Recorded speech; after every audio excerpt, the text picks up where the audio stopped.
kesakitan saya dulu. Ya, prosesnya dulu Bapak Ibu sekalian. Ya, karena saya bisa begini nih karena menikmati prosesnya Bapak Ibu. Ya.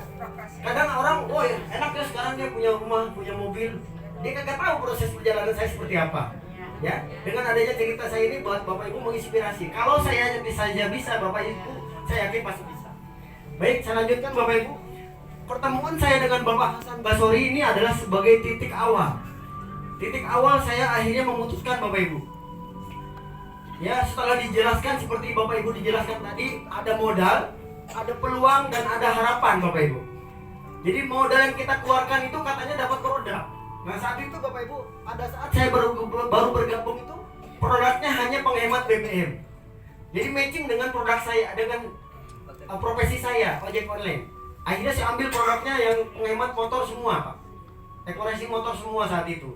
Dan saya coba setelah bergabung, Bapak Ibu sekalian, saya coba tawarkan kepada keluarga saya. Nah, orang yang pertama kali saya ajak itu adalah adik kandung saya sendiri.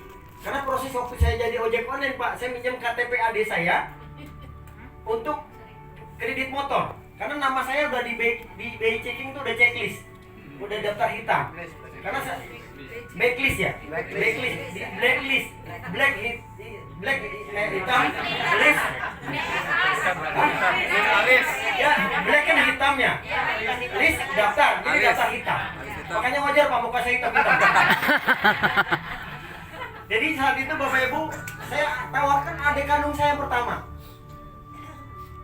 Tapi karena posisi saya saat itu lagi benar-benar terpuruk Pak, karena saya bikin kecewa adik saya saat itu. Saya pernah bikin kecewa karena waktu saya cicil motor pakai nama dia, bayarnya nggak lancar, nggak beres, dan sempat akhirnya ditarik leasing motornya.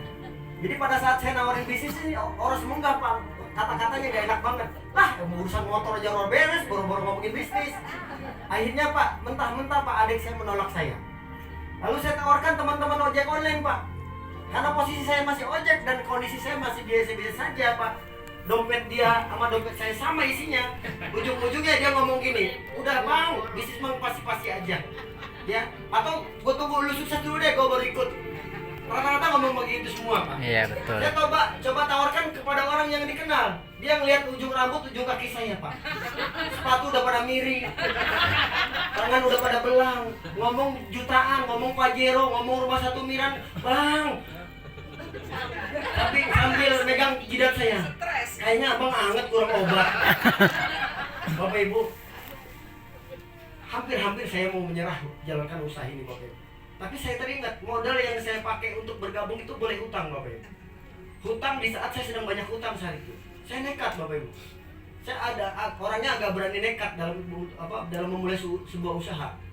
Apalagi saat itu saya lagi ada masalah sama istri, saya nggak perlu ngomong-ngomong sama istri. Ini keputusan saya. Dan saat itu Bapak Ibu, saya tinggal di rumah ibu kandung saya. Selama 4 bulan saya menjalankan bisnis ini, padahal satu rumah Pak. Emak saya kagak tahu saya bisnis PT BES Pak. Jadi tahunya saya ngojek. Tapi ada pertanyaan yang aneh ibu saya kepada saya. Nah, emak bingung sama lu ngojeknya sebelah mana sih? Kok pulang jam 1, jam 2? Lu tetangga kita ngojek jam 5 udah di rumah, jam 7 udah di rumah. Lu jam 1, jam 2 ngojeknya sebelah mana? Bingung Pak emak saya. Karena Pak, saya tidak jujur Pak, saat itu tidak bicara belak-belakan kepada ibu saya. Saat saya memulai usaha ini, emak saya kagak tahu saya bisnis PT BES Pak. Karena saya pernah bisnis seperti ini Pak, ujung-ujungnya usaha saya bangkrut. Karena saya nggak kefokus ke usaha itu. Saya khawatir emak saya nggak ngizinin. Kalau emak nggak ngizinin nggak redo, kalau nggak redo ujung-ujungnya bampet semua rezeki, boncos semua rezeki. Nah untuk mengantisipasi itu semua, akhirnya saya nggak ngomong sama emak saya dan sama keluarga saya pun saya nggak ngomong. Singkat cerita Pak, kecuali sama si Togar tuh. Togar itu adik kandung saya Pak, dia doang tuh yang pertama saya kali ajak. Alhamdulillah sampai sekarang belum gabung. Nah Bapak Ibu, suatu ketika karena saya bersemangat sekali menjalankan usaha ini Pak, belum dapat motor, belum dapat mobil.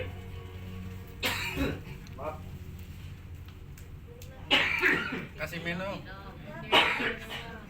Nggak apa-apa Pak, biasa, saya udah biasa hidup berjuang. Sakit-sakit diri saya rasakan sendiri Bapak Ibu. Saya sedang menikmati proses saya ini Bapak Ibu.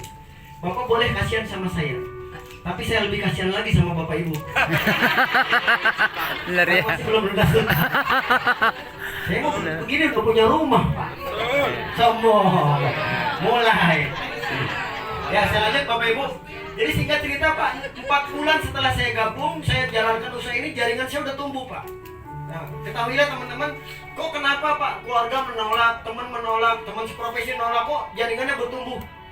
Akhirnya pada suatu ketika Bapak Ibu, di saat saya hampir menyerah menjalankan bisnis ini Bapak Ibu, saya ketemu pola yang orang bisa temukan pola ini tatkala Bapak Ibu sudah bergerak di usaha ini, tatkala Bapak Ibu sudah memulai di usaha ini.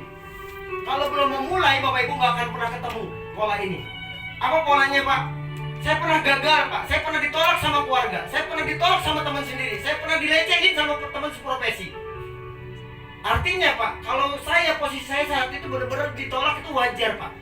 Dan saya terima Pak, karena kondisi saya lagi minus. Nggak ada sesuatu yang dibangga-banggain dalam posisi saya saat itu. Akhirnya saya mau menemukan pola gini Pak, kata-katanya gini. Sekarang saya tanya dulu sebelum saya jawab, apa itu polanya?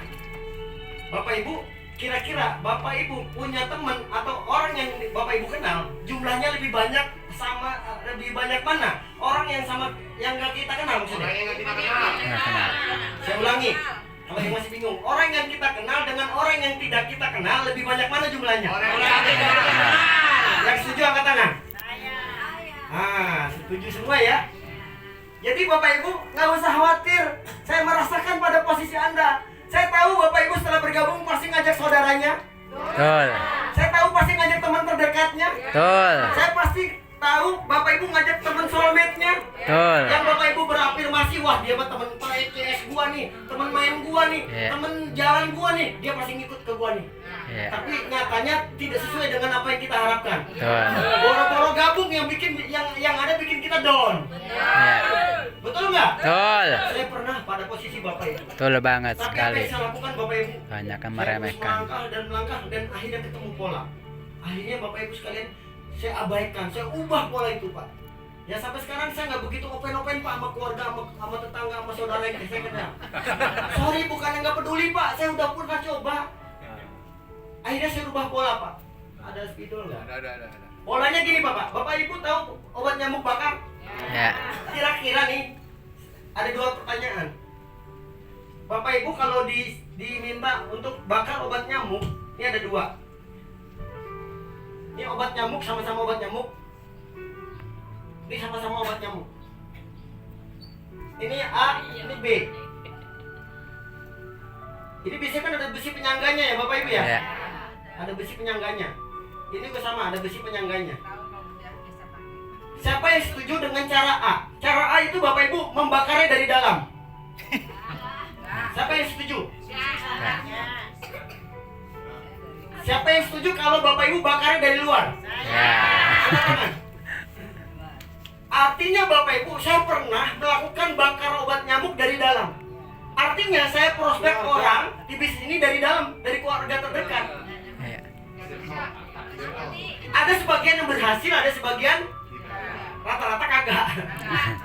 Ya, tapi ada juga Pak, ngenalin saudaranya gabung semua. Contoh ada saudaranya Pak Akbar Sodirin, Pak Iman Maulana, itu sukses Pak dan keluarganya. Ada Ustadz Ojatsu dan keluarganya sukses semua. Tapi tidak dengan saya Bapak Ibu. Kenali kasusnya dulu Bapak Ibu. Gampang kenali kasusnya. Jika saat ini kondisi ekonomi Bapak di atas rata-rata mereka, paham maksud saya? Di atas rata-rata saudara Bapak Ibu boleh. Silakan. Itu udah banyak juga terbukti. Silakan Pak, ajib itu. Kalau Bapak Ibu pede, Bapak Ibu gagah, udah punya mobil, penghasilan luar biasa, silakan ambil cara itu. Insya Allah berhasil, saya doakan. Tapi jika Anda tidak pede, tidak percaya diri, kayaknya bakalan ditolak duluan nih ketimbang diterima. Bapak Ibu nggak usah khawatir. Lakukan pola yang ketiga, yang kedua.